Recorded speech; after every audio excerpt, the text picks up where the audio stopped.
छ डीआरएसले 2-2 को स्प्लिट लगाएको छ डीआरएसले इभन थर्ड पार्टी हानेर किल बटुल्ने मौका पनि बनाउन सक्छ यता युटिलिटी गइरहेको छ बोथ अफ दि पार्टीबाट बट त्यसले रिजल्ट दिइरहेको छ नोफियरको एचपी कम भएको चिप ड्यामेजले गाह्रो बनाइदिने हो जोनको क्लोजिङ पनि भइरहेको छ एचपी कम छ अलरेडी नोफियरको लेमनको एचपी कम गरायो त्यो बीचमा ओरे स्पोर्ट्सबाट नक निकालिएको छ एक थ्रोएबल्सको साथमा लेमनलाई डाउन गर्न सक्यो भने सजिलो हुने त्यो लेमनलाई पनि डाउन गरियो त्यहाँ अब एक थ्रोएबल चाहिएको छ पञ्चरको साइडमा गेम सकियो नाभीको टिमको पनि हो र स्पोर्ट्सले 10औं एलिमिनेसन आफ्नो नाममा अनि खेल्नको लागि एज सायद बनाउन भ्याएको छ उता एएसटीले थर्ड पार्टी हान्ने सोचेको नक निकालिदियो पनि जियोले नक निकालेका छन् जियोले नक एन्ड फिनिस नै हान्दिए नोफियरको 1-on-1 को प्रयास नोफियरले रिगलाई डाउन गरे जियोलाई टेक डाउन गरे सँगसँगै ओरे स्पोर्ट्सको 11औं एलिमिनेसन अनि सर्कलको शानदार इन्ट्री 1 म्यान डाउन बट राम्रो प्रयास यहाँ चलिरहेको छ अब लेफ्टबाट डीआरएसले प्रब्लम दिने होला ओरे स्पोर्ट्सलाई यता ग्यान्टे गाडी लिएर सिधै मुखमा पुगिसके पुग्दा पुग्दै स्काईले नक निकालिदिए त्यहाँ एलिमिनेसन हर एकको लागि कोसिस गरिनेछ ग्यान्टेको एलिमिनेसन उठाइयो डीआरएसको 2-2 को स्प्लिट थियो न यता स्ल्यामिन न उता स्ल्यामिन होला जस्तो छ थोरै प्रब्लम टिमको लागि उता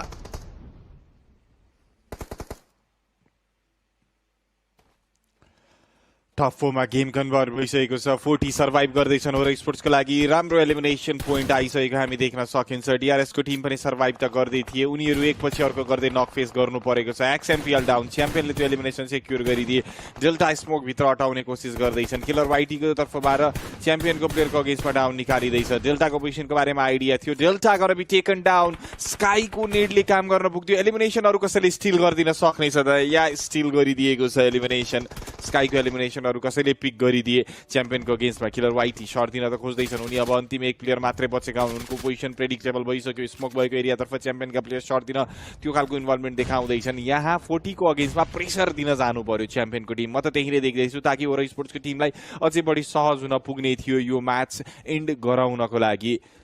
च्याम्पियन नक भएका प्लेयरलाई बचाउन सकिसकेको त छैनन् 40 राम्रो खेल्दैछ यो टिमले पनि 3 एलिमिनेसन मात्रै पोइन्ट आएको अहिलेसम्म उनीहरूको सर्भाइभल वाइजमा केही आउने त छ तर यतिखेर एलिमिनेट हुने हो भने पनि ओरे स्पोर्ट्ससँगको ग्याप केही बन्न पुग्ने भइसक्दा हाम्रो लागि फाइदाको विषय बन्न पुग्ने त छ नै थियो 40 का प्लेयर पोजिसन बनाउन खोज्दैछन् एंगल हेर्न खोजिँदैछ कोल्याब सर्कलसम्मको कहानी अनि ओरे स्पोर्ट्सको प्लेयरको बेटर पोजिसन मैले देख्दैछु अहिले त यो म्याच ओरे स्पोर्ट्सले आफ्नो पकेटमा नै हाल्दैछ भन्ने कुरो हामी क्लियरली बुझ्न सक्छौं यो दुईटा टिमको बीचको लडाई हुने जो बचेर आउँछन् ओरे स्पोर्ट्सको तर्फबाट सर्ट दिने हो एलिमिनेसन पिक गर्ने लोभले प्लेयर क्याजुअलिटी फेस गर्नु भएन होल्ड गरेर खेल्न सकियो भने ओरे स्पोर्ट्सको टिमले एउटा पिक्चर पर्फेक्ट एन्डिङ यहाँबाट बनाउन सक्छ 40 को गेम्समा किलर वाइटीले डाउन निकालिदिएका छन् त्यो एलिमिनेसन कसले पिक गर्ने थाहा छैन किलर वाइटीलाई फर्किएर सर्ट दिइयो 40 को लागि प्लेयर नकले भल्नरेबल बनाइदिन सक्नेछ भने यता च्याम्पियनको अगेन्स्टमा नेट फाल्दै एलिमिनेसन सेक्युर गर्न खोज्दैछन् हो यो एग्रेसनलाई कन्ट्रोल गर्नुपर्ने हुन्छ टिमले बाँकी प्लेयरहरूलाई जोनको लागि आउनै पर्ने अवस्था छ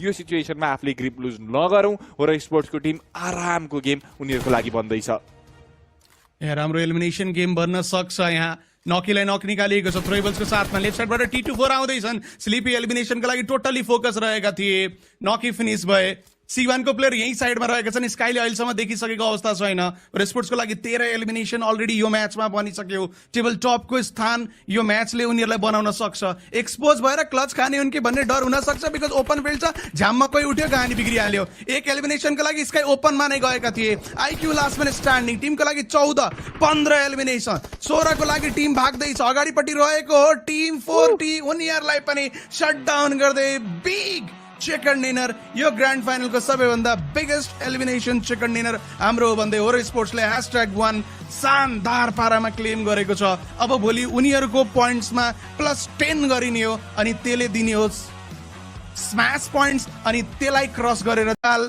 रिप्रेजेन्टेटिभको रूपमा सबै कुराहरू उनीहरूले गर्न सक्छन् क्या मेगा म्याच बन्यो यो स्काईको लागि 4 बन्न पुग्यो त्यहाँ स्लिपीको लागि 5 बन्न पुग्यो नो फियरको कति गाह्रो जोन थियो बट के कुरा कन्ट्रोल गरेर के कुरा जज गरेर ग्रान्ड चिकन डिनर बन्न पुग्यो यहाँ एकदमै गेम निकालेर देखाइयो पनि यहाँ निकै नै शानदार गेम प्लेको साथमा ओरे स्पोर्ट्सको टिम र उनीहरू मा आएको खुसी हामीले देख्न पाएका छौं Sky once again most valuable प्लेयरको रूपमा 6 एलिमिनेसन 700+ ड्यामेजको साथमा देखिन पुग्नेछन् आजको पनि सायद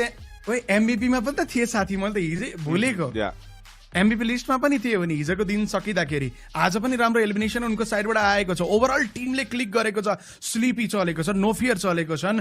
आइजिएलले काम गरिरहेछन् जोन कसरी छिराउन सकिन्छ भनेर त्यो आइजिएलबाट पनि थोरै extra input with the elimination पनि देख्न पायो भने झन् बवाल हुने रहेछ बाँकी यी तीनटा योद्धाहरूबाट त देख्न एक्सपेक्ट गरिन्थ्यो elimination points crucial clutches crucial 1v1 त्यो सब ड्याङ उनीहरूले हान्न भ्याइरहेको छन् यो म्याच त बिट्टो जज रहेको थियो सुरुमै थ्रेट आयो अल्काद सियाको तर्फबाट त्यो डिस्प्रिट आर3 लड्दा थर्ड पार्टीको पोसिबिलिटी थियो त्यसमा रिस्क लिएन ओके फाइन ठिक छ पोसिबिलिटी छ बट धेरै अगाडि नजाऊ सोचियो अनि लास्ट म्याचमा 16 किल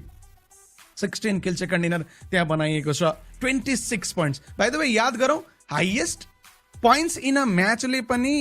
प्राइज पुल पाउँछ है रेकर्ड ब्रेकर भनेर अनि अहिलेसम्मको हाइएस्ट एलिमिनेसन चिकन डिनर भनेको यही नै रहेको छ सो यसको अलग्गै रेकर्ड बन्न सक्छ पिएमएसएल रेकर्ड्स भनेर जुन नेक्स्ट स्प्लिटमा टुट्नको लागि फेरि अगाडिपट्टि हाइलाइट चाहिँ गरिनेछ एनिवे ओभरअल र्याङ्किङ बन्ने भयो अनि ओभरअल र्याङ्किङमा 12 पोइन्ट्सको लिड यदि भोलि पहिलो म्याचमा नै 10 पोइन्ट हान्न सक्यो भने वी विल ह्याभ 2 म्याचेस जसमा चिकन डिनरको लागि फोकस गर्न सकिन्छ 2 म्याचेसको बफर छ साथी